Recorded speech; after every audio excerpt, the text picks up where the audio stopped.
A graça e a paz do Senhor Jesus seja multiplicado no seu coração, na sua vida. Querido aluno de História da Igreja, querido aluno do nosso curso pastoral telepresencial. Tenho certeza que você tem sido ricamente abençoado nesses dias, mesmo que nós não estejamos aqui falando sobre a Bíblia necessariamente, mas nós estamos estudando sobre os pais da igreja, sobre a igreja, sobre esses homens e mulheres de Deus que escreveram a história na sua geração e nos fizeram chegar aqui onde hoje nós estamos, não é? No século 21, com o modelo de igreja que nós temos hoje em dia espalhado pelo mundo, é fruto desses irmãos. Eu falei com você já na aula passada, eu falei sobre os concílios que tiveram, mudanças significativas que nós tivemos ali ao longo da Idade Média, chamado na história da igreja como a Idade das Trevas, aquele período que é trevas porque é obscuro, você tem pouco conhecimento, pouca coisa escrita comparada a outros momentos, mas também porque foi um momento difícil, um tempo difícil que a igreja cresceu, a igreja se corrompeu nesse sentido, os papas se corromperam, ficou somente aquela coisa de busca pelo poder e é o momento onde você tem muitas situações, muitas coisas ruins acontecendo ao longo da igreja, ao longo da história da igreja. Foi nessa Idade Média, foi nessa Idade das Trevas. E eu prometi para você que na próxima aula, que é hoje, nessa aula, eu ia te falar um pouco melhor sobre o grande cisma da igreja, que é chamado de o grande cisma do Oriente. Então, se a gente voltar um pouco, você sabe que a igreja começa ali, após a ressurreição de Jesus, os apóstolos, a igreja primitiva começam a escrever a história da igreja através das cartas que nós temos ali no Novo Testamento. Nós falamos do segundo, do terceiro, quarto século, quando o Império Romano, então, abre as portas para o cristianismo, depois o Império Romano cai e a igreja foi se estabelecendo. Nós vimos como a igreja, o Sacro Império Romano, o Santo Império Romano, a igreja foi crescendo e influenciando nas decisões dos reis, dos monarcas, das nações ali, e a igreja se tornou o principal ponto de poder. Ser papa, era uma coisa que envolvia muito poder. Os reis reconheciam o papa, nenhum rei era levantado se não tivesse ali o acordo ou a concordância do papa. E aí, a igreja se tornou essa coisa grande e, aos poucos, como eu já fui te falando aqui, você foi tendo uma separação da igreja romana da igreja grega. Então, o que eu vou te falar aqui hoje aconteceu no ano 1054 de maneira oficial. Aconteceu o que é chamado de Grande Cisma do Oriente. Então, hoje em dia, nós aqui no Brasil conhecemos mais o lado ocidental da igreja, porque foi esse que chegou até nós aqui. Nós temos uma herança jesuíta da Igreja Católica Apostólica Romana. Então a parte que chegou até nós é a parte ocidental da Igreja Latina, da Igreja de Roma. Por isso que basicamente nós aqui conhecemos a Igreja Romana.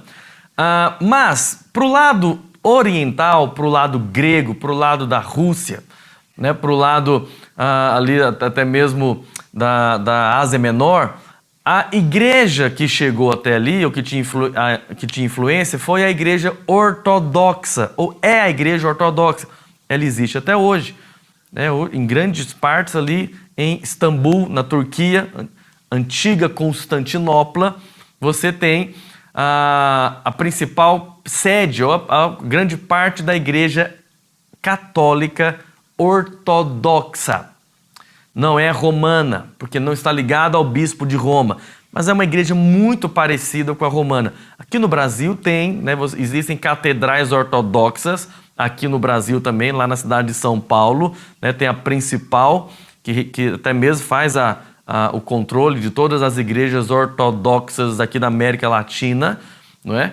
Então, só que basicamente nós não conhecemos essa igreja, ela é mais realmente para o lado oriental. E por que hoje em dia também não se conhece muito sobre essa igreja?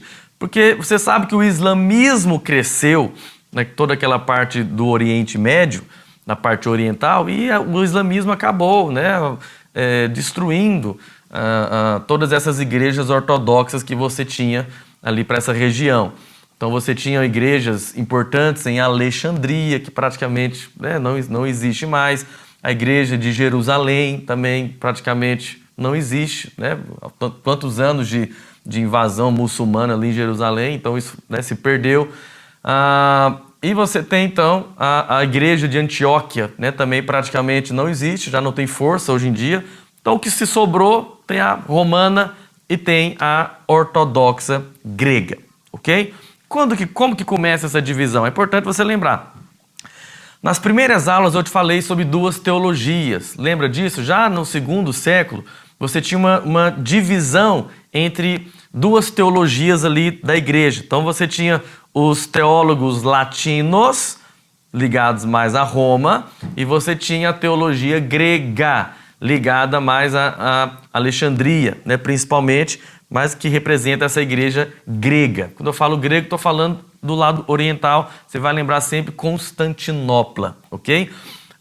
Então já tinha essa diferença, eu te falei nas primeiras aulas. A teologia latina, romana, ela é mais prática para os lados, que envolve a questão prática do cristianismo, não tem muita filosofia. A teologia grega, ela é mais filosófica, até porque, né, de lá que vem os filósofos gregos. E a teologia grega, já falando da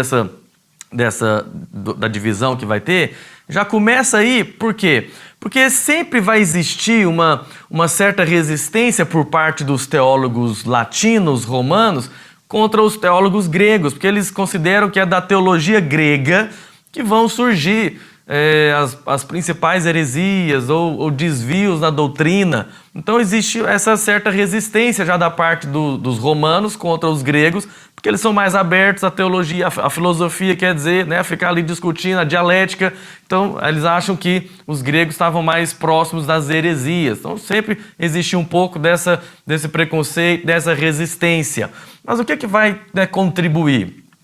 Pensa comigo.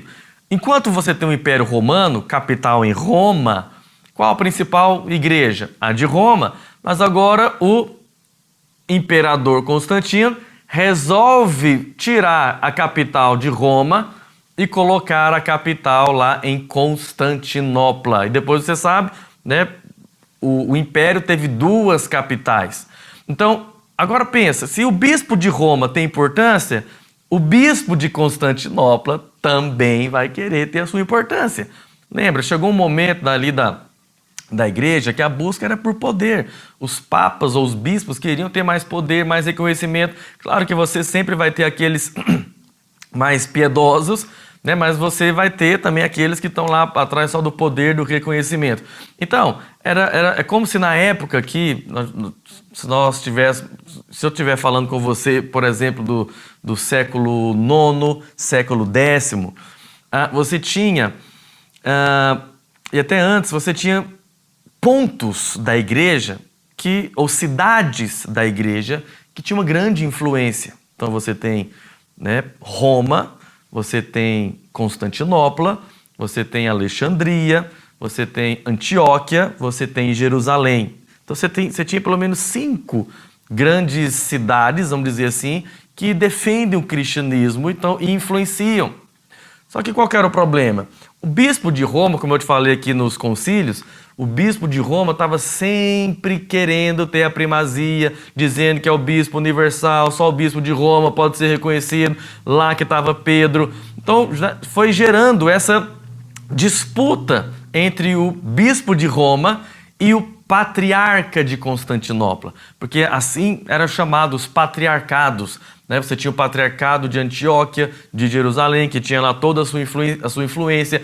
É como se esses patriarcados se respeitassem, né? Jerusalém está ali naquela região, Alexandria na região lá do Egito, aqui Constantinopla, toda essa região da Ásia Menor ali, e o patriarcado de Roma na região lá da Europa Ocidental. Isso era, até certa medida, respeitado, né? Como 5 grandes centros. até que começou demais essa questão do bispo de Roma, que tem a primazia, ele que tem que governar, ele que tem a palavra final, e isso só foi gerando ainda mais a disputa de poder. E como Constantinopla era a capital do império, que é importante você lembrar da última aula, lembra, o Império Romano do Ocidente caiu e começou a ter as invasões bárbaras. A única coisa que não caiu foi a igreja. Mas o Império Romano do Oriente, ele continuou, que na verdade só mudou o nome, né? Tornou-se agora Império Bizantino. Então, quando você estuda aí, né, na história normal, a história do Império Bizantino, é na verdade o Império Romano do Oriente, né, que ele foi cair só no século XV, quase no ano 1500, né, que esse Império Romano do Oriente, chamado de Império Bizantino, ele foi cair ali para os turcos otomanos, né, quase junto com a Reforma. Então daí você percebe que, então pense ou tente ver a situação como alguém que mora lá em Constantinopla, entende? Roma caiu. Então, para quem morava em Constantinopla, a igreja de Roma também perdeu como se diz assim, perdeu a sua natureza ali, né, aquela coisa genuína que vieram dos apóstolos, porque muita gente entrou, né, os bárbaros entraram, misturou na igreja. Então você percebe, para quem estava em Constantinopla, ele pensava o quê? Não, aqui é a capital do império, então a principal igreja tem que ser aqui, a igreja de Constantinopla. Estou tentando te mostrar a disputa que sempre existiu entre o bispo de Roma e o patriarca de Constantinopla. Né, eles tinham diferenças com a ceia, né? Deixa eu tentar lembrar aqui de algumas diferenças, como por exemplo, a igreja de Roma não aceitava fazer a Eucaristia, né, a ceia, com pão com fermento. Já a igreja ortodoxa não via problema, né? Poderia ter o pão com fermento. Barba, né? Os bispos ali da igreja oriental não tinha problema usar barba, mas, né, você percebe que isso da parte ocidental já não era muito aceito, não era bem visto. Questão do casamento, você tem diferença, né? Os bispos ali da igreja oriental até mesmo podem se casar, mas você sabe que da igreja romana não pode, né? Não tem essa questão. E, né, talvez se eu for aqui pensar de principais diferenças teológicas, né, não existe muito, até porque elas são muito parecidas, mas existiu, né, o que na história é chamado de iconoclastia, que é o que? A igreja oriental se opôs a tudo aquilo que é imagem, né, associando isso com idolatria. E a igreja romana já estava envolvida nisso, né? Ter a imagem, adorava o santo, essas coisas. E a igreja oriental se colocou contra isso. Então isso foi um ponto importante. Só que isso é uma grande hipocrisia, porque eles foram contra imagens, mas não tem problema ter quadros, não tem problema ter figuras, né? É uma imagem pintada, não tem problema, mas a imagem ali de escultura feita, isso é um problema. Então a igreja oriental se levantou, você tinha lá os patriarcas que quebravam imagens, né? Que se levantavam para pregar contra essa questão de ter imagem, esse tipo de coisa. Tem a questão do governo da igreja. Na igreja de Constantinopla, o imperador, o César ali ainda, tinha influência, o que era mal visto pela igreja romana, que entendia, né, que o governo do Papa ali era algo divino. Mas o de Constantinopla, por herdar aquela mentalidade que o imperador também era divino, ou o imperador era escolhido por Deus, então o imperador também tinha certa autoridade sobre as igrejas, né, que a Roma já não reconhecia isso. Né, nós vamos ter o problema também da doutrina do Espírito Santo, porque a igreja oriental de Constantinopla condenou, porque teve um momento que a igreja na região da Espanha mudou o clero, dizendo que o Espírito Santo procedia do Pai e procedia do Filho. Então teve uma questão teológica também que eles se posicionaram, mas enfim, o grande problema não era teologia. O grande problema era realmente poder. Quem queria dominar, quem ia ter a palavra final. Acaba que era mais política as diferenças do que teológicas, ok? Por que eu falo mais política do que teológica? Porque mesmo tendo esses problemas teológicos, como eu te falei, ora, esses problemas não começaram, né, no século X ou no século XI. Não, esses problemas começaram já no século II, no século III. Então eles caminharam quase 1000 anos, aceitando as diferenças que tinha, mas era uma só igreja, né? Ninguém estava excomungando ninguém. Aí isso vai começar por volta do século X, do século XI, onde os líderes dessas igrejas vão começar a se excomungar, né? A dizer que não reconhece mais aquela outra igreja como igreja verdadeira. Então isso vai acontecer oficialmente no século XI, no ano 1054. O Papa, na ocasião, escreve lá uma bula papal e excomunga o patriarca de Constantinopla, dizendo que eles não são igreja, não são mais reconhecidos como igreja. E, para não ficar atrás, o patriarca de Constantinopla também faz lá a bula, lá, a carta dele, excomungando o bispo de Roma, a igreja de Roma, também dizendo que eles não são igreja verdadeira. E isso ficou conhecido, então, como o grande cisma do Oriente. A igreja dividiu, né, literalmente. Agora você tem a igreja ligada a Roma e você tem a igreja ligada ao patriarca de Constantinopla. E pastor, como eu te falei, por que hoje quase não se fala mais, né, da igreja de Constantinopla? Por causa disso, primeiro que você mora no Brasil, está distante, mas o grande motivo é porque o islamismo, né, cresceu bastante ali naquela região e destruiu, né? Quando eu falo destruiu, é literalmente quebrou lá os prédios de igreja, né? Mudou a cultura, mudou a sociedade, e você pensa anos e anos de ocupação muçulmana naquela região, né? A igreja ortodoxa perdeu força em muitos lugares ali, ok? O que é interessante você pensar, irmão, sobre isso? Por que nós falamos sobre isso? Porque recentemente aconteceu uma coisa que é um marco da história. Você sabe, essas duas igrejas ficaram oficialmente excomungadas e divididas quase 1000 anos. Foi na sua geração, na minha geração agora recente, né? Se eu não me engano, o Papa João Paulo fez uma aproximação, mas agora, recente, questão de 2, 3 anos atrás, de quando eu estou gravando essa aula, o Papa Francisco, que é argentino, mas é o bispo de Roma, o Papa Francisco procurou o patriarca de Constantinopla para iniciar uma aproximação para que a igreja cristã se fortaleça lá naquela região dominada ali por muçulmanos. Aí você pensa, pastor, o que isso tem de mais? Ora, irmão, você pode pensar o seguinte, pense, né, você pode ver isso como um sinal da volta de Jesus. Por quê? Duas igrejas divididas há quase 1000 anos, e agora na sua e na minha geração, eles resolvem se conversar de novo e se aproximar. Olha, isso pode ser um sinal dos séculos, né, do ecumenismo, dessa preparação aí do governo do anticristo, quem sabe, por que não? No mínimo é intrigante. Quase 1000 anos depois, na sua geração, essas duas igrejas procuram uma aproximação.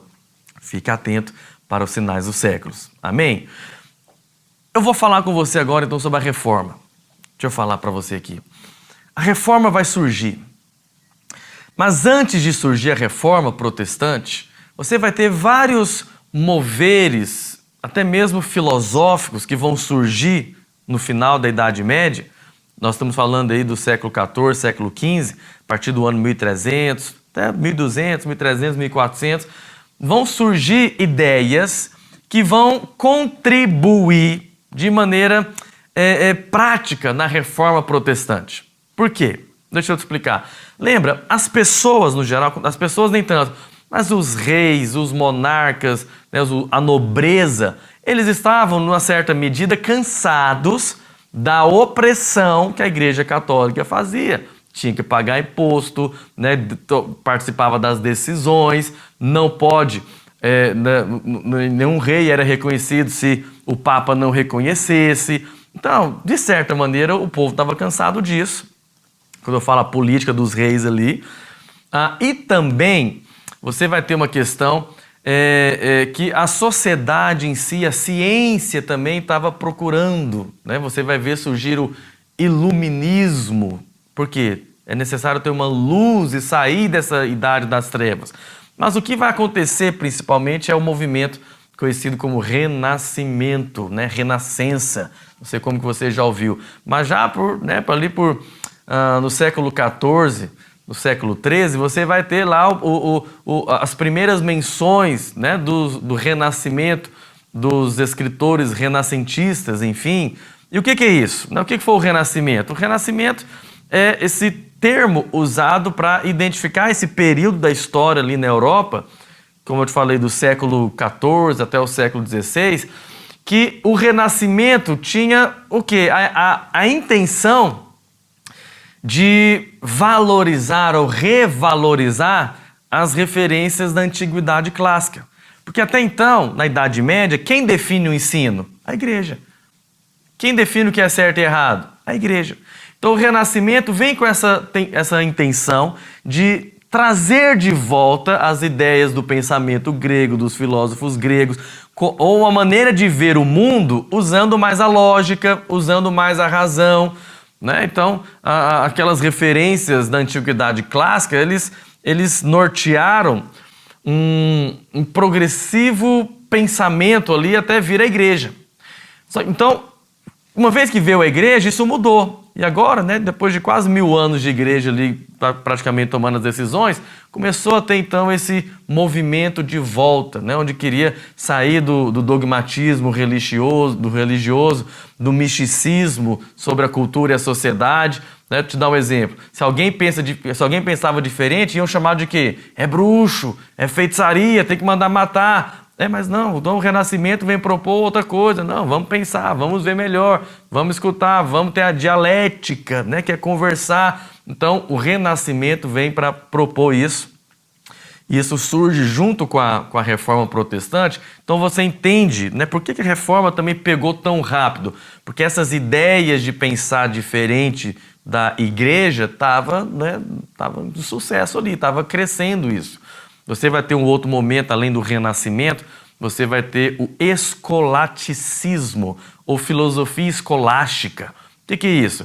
Você sabe, é porque o ensino, né, faculdades, universidades, eram totalmente ligadas à Igreja. Não se estudava outra coisa a não ser aí. Tanto é que na época da Idade Média, desses anos dos séculos anteriores, quem quisesse estudar alguma coisa, provavelmente ia se tornar um monge para estudar lá teologia e poderia estudar outra coisa também, né? Mas essa ideia de ensinos estava muito ligada a monastérios, esse tipo de coisa. Então, o escolasticismo vai ser o quê?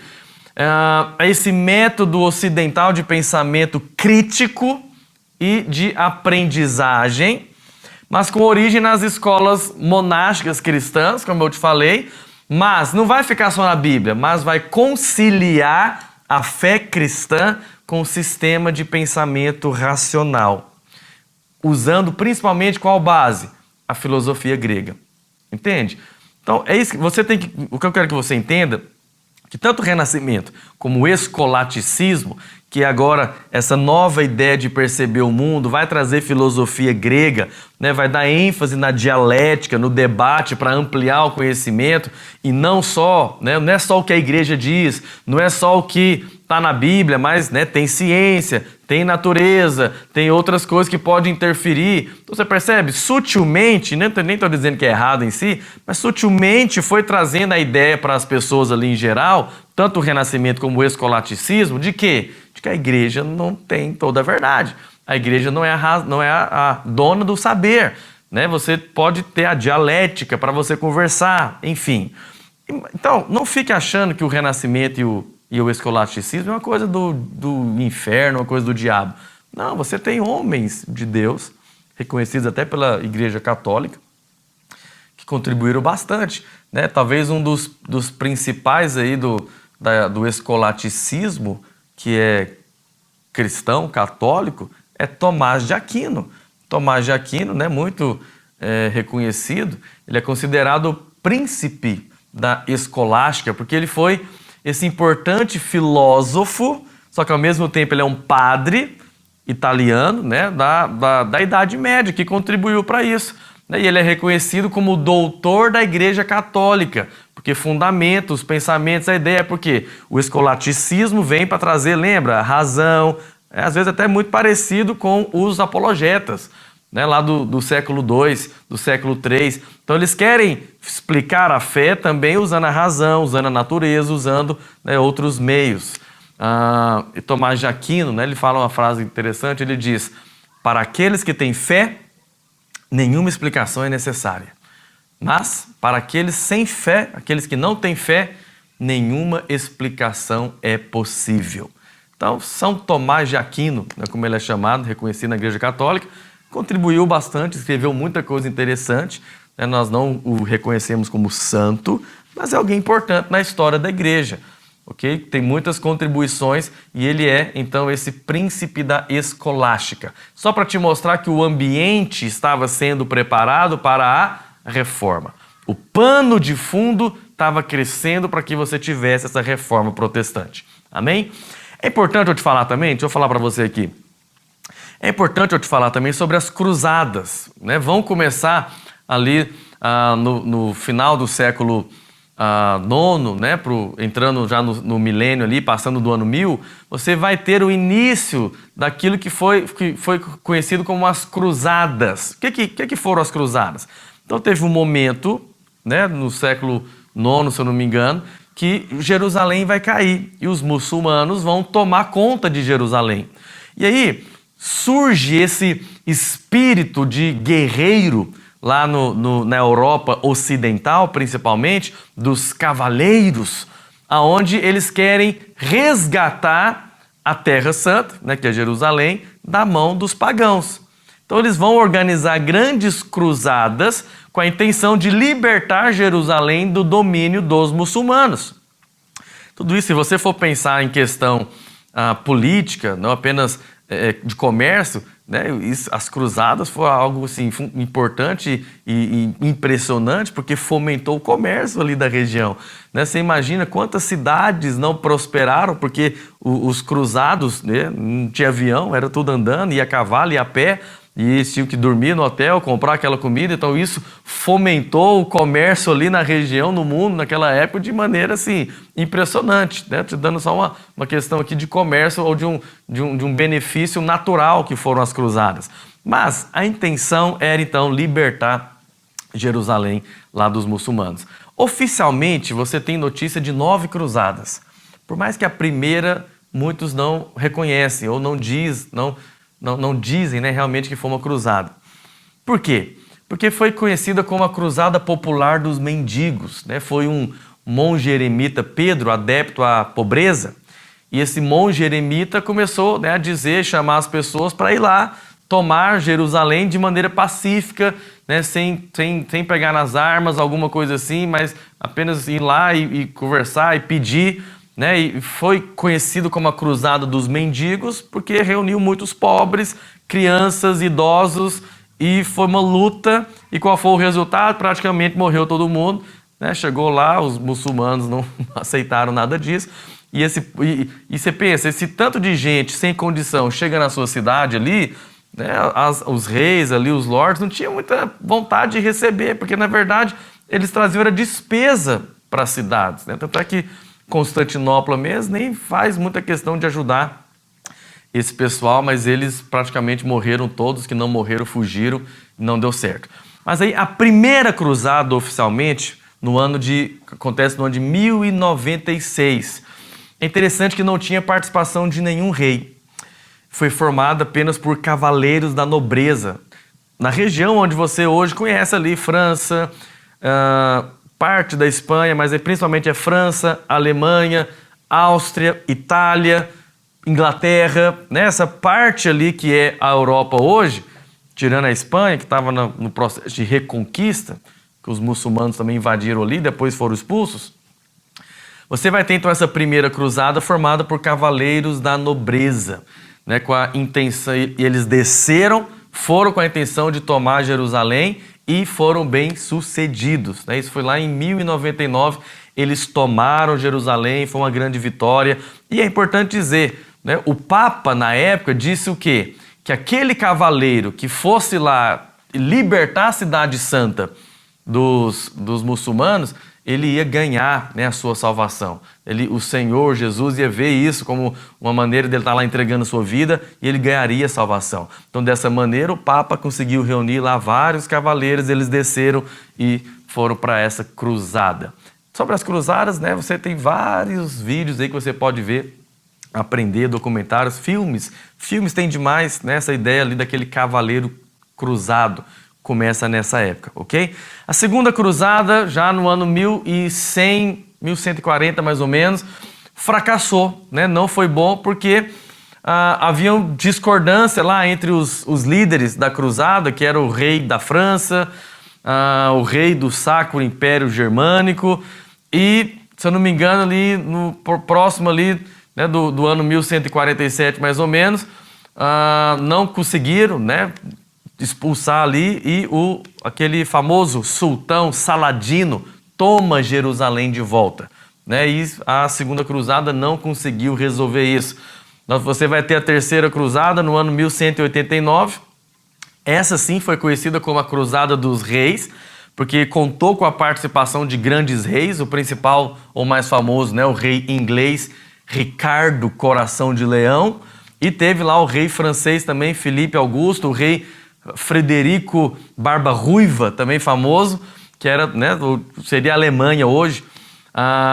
E essa cruzada, então, não teve 100% de sucesso, mas teve um certo sucesso, né? O rei inglês Ricardo Coração de Leão venceu lá as batalhas e conseguiu fazer um acordo com Saladino, que por mais que não tomou Jerusalém de maneira completa, mas houve um acordo e os cristãos puderam continuar ali fazendo as suas peregrinações para Jerusalém.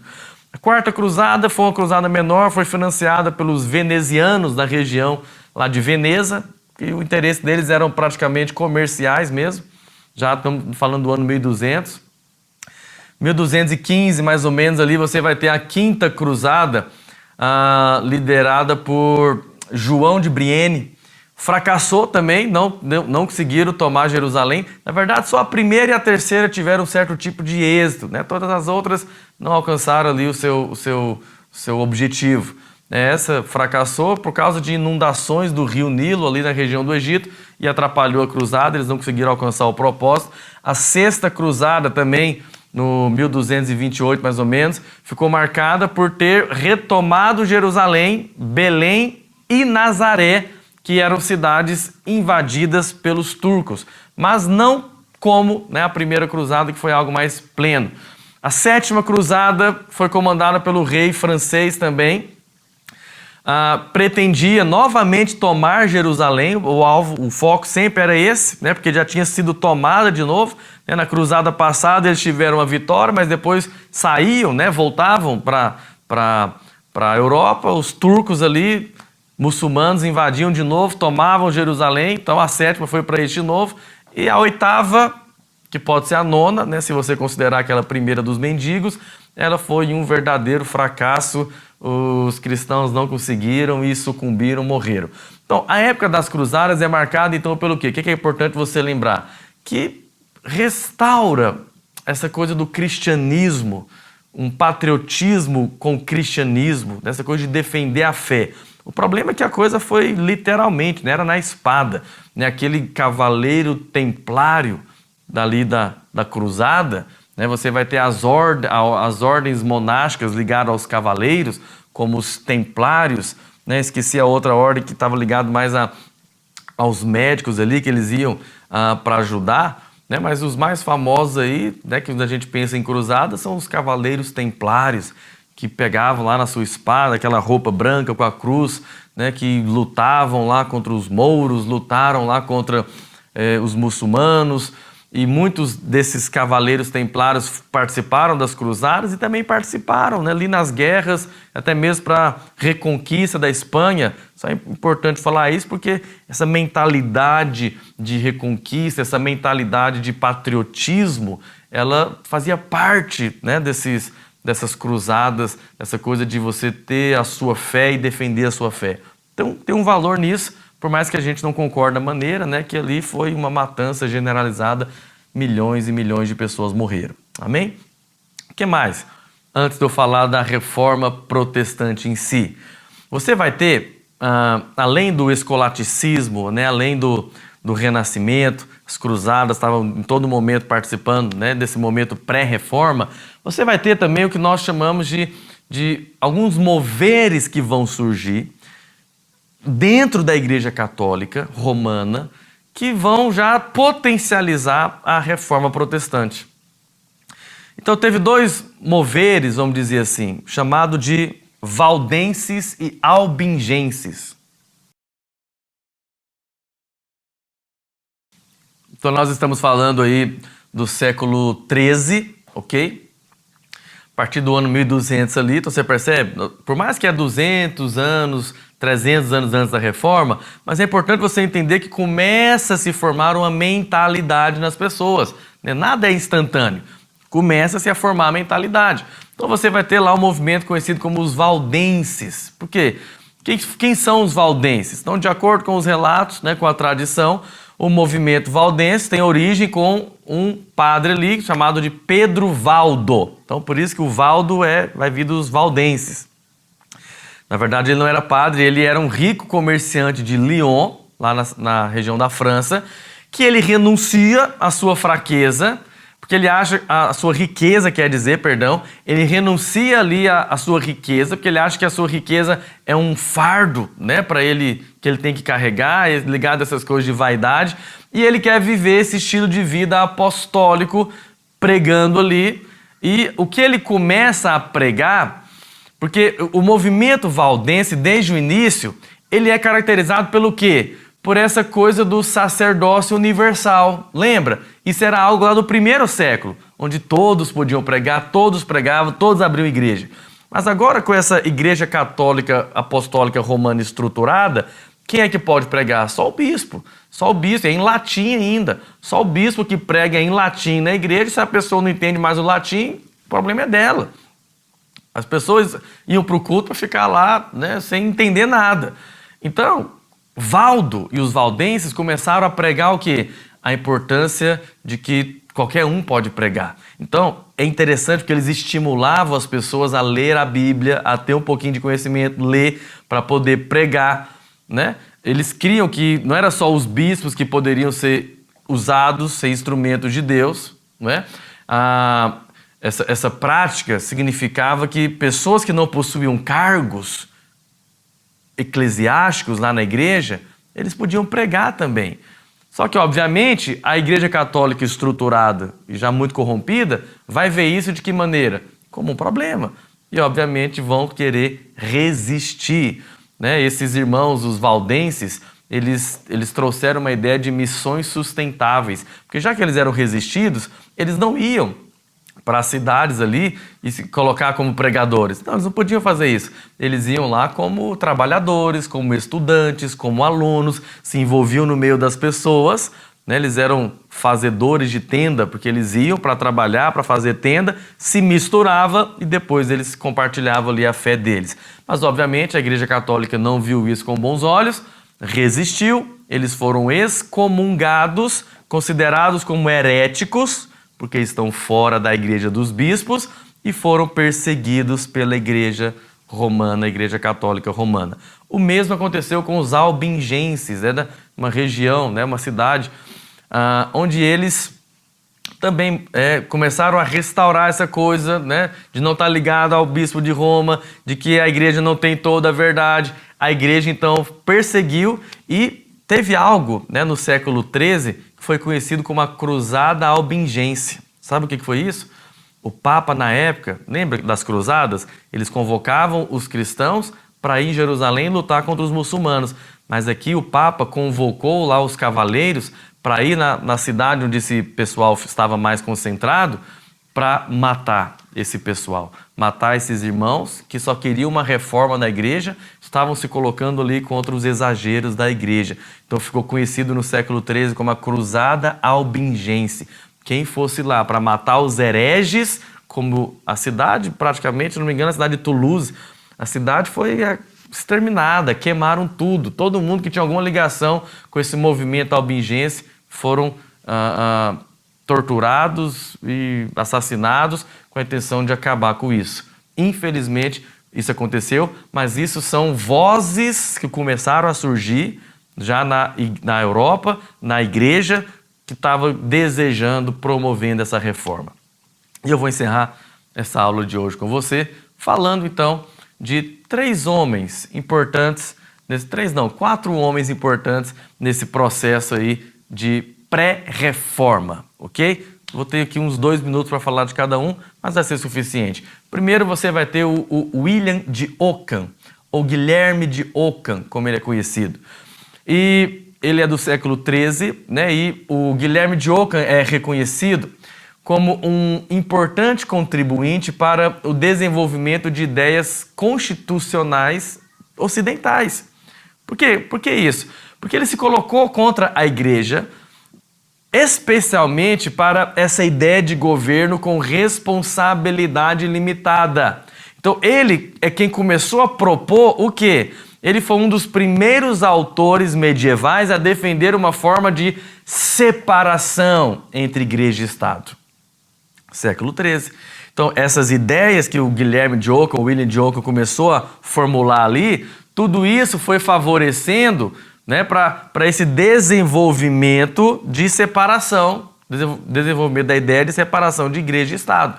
Aí você pensa, por que ele contribui para a reforma? Porque você vê que depois que Martinho Lutero começa a reforma protestante, muitos ou alguns reis rapidamente abraçam o protestantismo. Por quê? Porque já estavam, de certa maneira, associados ou abertos com a ideia de separação entre a igreja e o Estado. Foi essa contribuição aqui de William de Ockham, Guilherme de Ockham.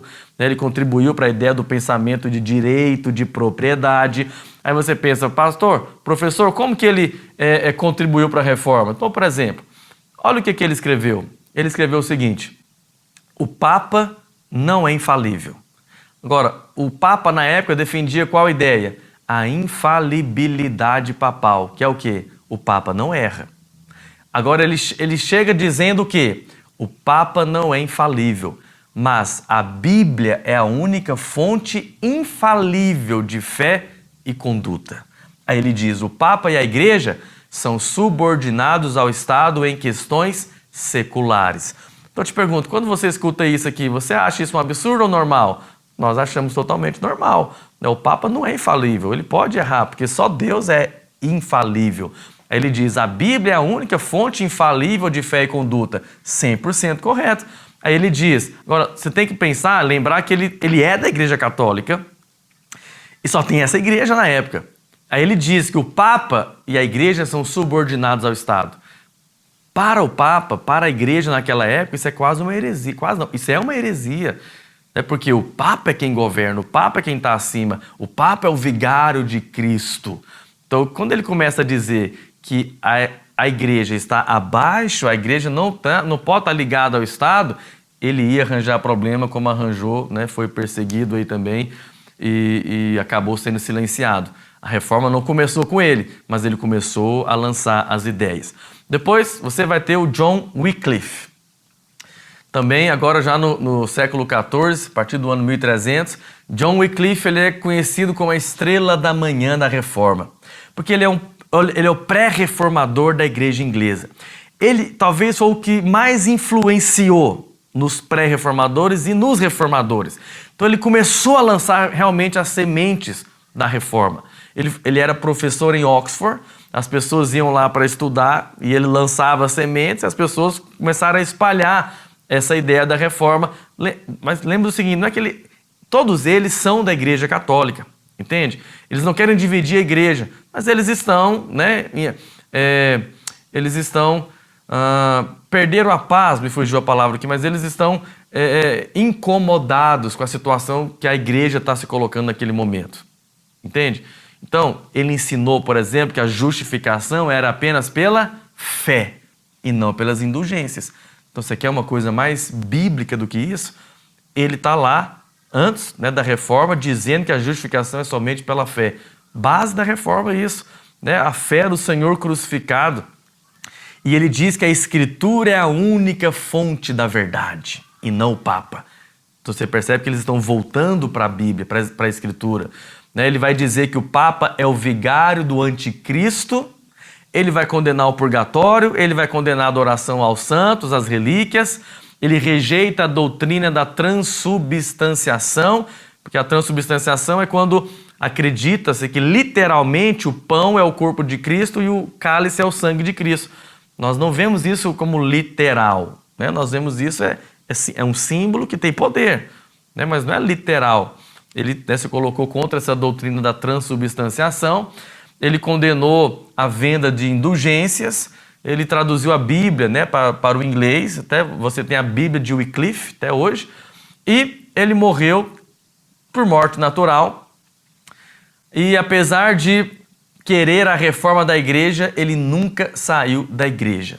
Mas sabe, interessante da história dele, é que depois que ele morreu, ele foi excomungado, já depois de morto, ele foi excomungado, e para garantir que ele não ressuscitasse, olha o tanto que a igreja tinha medo da vida desse homem, para garantir que ele não ressuscitasse, pegaram os ossos, queimaram seus ossos e jogaram no rio para que não corresse o risco dele ressuscitar. Então você vê que foi um homem santo, um homem de Deus. Depois dele vai surgir John Huss. Ele encabeçou a reforma ali na região da Boêmia, mas ele foi influenciado por Wycliffe, entende? Porque ele foi lá, ouviu o que Wycliffe ensinou ou leu, influenciado por John Wycliffe. John Huss também vai falar as mesmas coisas, vai se colocar contra o Papa, vai defender essa diferença, né? Mas essa separação de igreja e Estado, vai dizer que o Papa não tem toda a verdade, né? Ele dizia que as bulas papais deveriam ser negadas, rasgadas, quando essas bulas papais estivessem contradizendo as Escrituras. Ou seja, ele coloca as Escrituras no seu devido lugar e o Papa no seu devido lugar, né? Porque na ocasião ali o Papa estava acima da Bíblia. Então ele diz, não, o Papa não pode estar acima da Bíblia, né? John Huss tem uma tradição, ele morreu queimado, ele foi amarrado numa fogueira e foi queimado. Mas diz, né, que na ocasião da sua morte ele falou assim, hoje vocês queimam um ganso, mas daqui a 100 anos surgirá um cisne que vocês não serão capazes de cozer, de queimar. Dizem, né, os mais místicos aí nas profecias, dizem que ele estaria falando da reforma protestante e que o cisne que ele estava falando seria Martim Lutero, que veio 100 anos depois dele. Então, ele foi condenado como herege por defender, né, a reforma da igreja. Ele criticou, né, a veneração aos santos, criticou o fato de não poder dar... Ele condenou o fato de não poder dar ao povo o cálice, né, mas apenas o pão ali, que na Eucaristia que eles comiam. Ele condenou tudo isso, se colocou contra, né, a igreja naquela época, querendo uma reforma, e, como eu te falei, foi queimado numa fogueira. Depois também teve o corpo triturado e jogado no rio para que os seus seguidores não o venerassem. Mas, ironicamente, era tudo que ele não queria. Esse foi John Huss. Estou te falando dos pré-reformadores. Para encerrar, os últimos dois, você vai ter também o Girolamo Savonarola. Girolamo Savonarola, ele também defendeu, como John Wycliffe, como John Huss, na verdade, esse é o último, né, o Savonarola. Ele defendeu a mesma coisa, que o Papa não está acima, o Papa não pode estar acima da Bíblia. Então ele questionou a autoridade do Papa, ele denuncia a corrupção da igreja, né? Ele faz um estímulo ali para que as pessoas ali em Florença, né, na Itália, onde ele era o padre ali, que as pessoas saíssem dessa vida de vaidade, essa vida pagã, que ele dizia, por mais que eles estão na igreja, mas vive todo mundo como pagão, né? É uma vida só na vaidade, né, de buscar coisas. Então, ele é conhecido por promover uma grande fogueira, onde as pessoas levaram lá ouro, prata, quadros, esculturas, tudo que lembrava ou levava a vaidade, as pessoas queimaram ali por causa da pregação, né, que ele fazia. E, obviamente, por questionar a autoridade do Papa, por denunciar a corrupção na igreja, ele também foi excomungado, depois enforcado e, por último, queimado na fogueira. Você vê como as coisas são. Ele questionava o Papa. Na época dele era o Papa Alexandre, da família dos Borgias. E por que ele condenava o Papa? Você sabe, o Papa não poderia casar, mas o Papa tinha vários filhos. Eram muitos filhos que ele tinha, né, de aventuras que ele fazia. Então ele condenava isso, né, mostrando a hipocrisia, mostrando a corrupção, até mesmo mostrando que esse Papa, na época, só se tornou Papa porque comprou praticamente os votos ali dos outros bispos. Essa era a Igreja Católica na época. Então, todos esses, Guilherme de Ockham, o John Wycliffe, John Huss e o Girolamo Savonarola, todos eles foram pré-reformadores. Talvez o principal, John Wycliffe.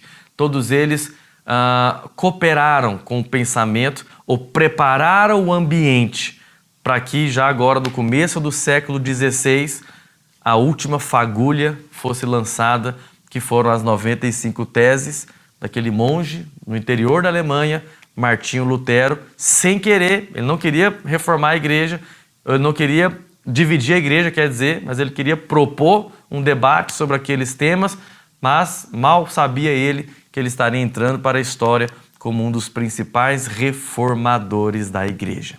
Na próxima aula nós vamos falar sobre Martinho Lutero e como foi a reforma da igreja protestante. Amém? Que Deus abençoe sua vida.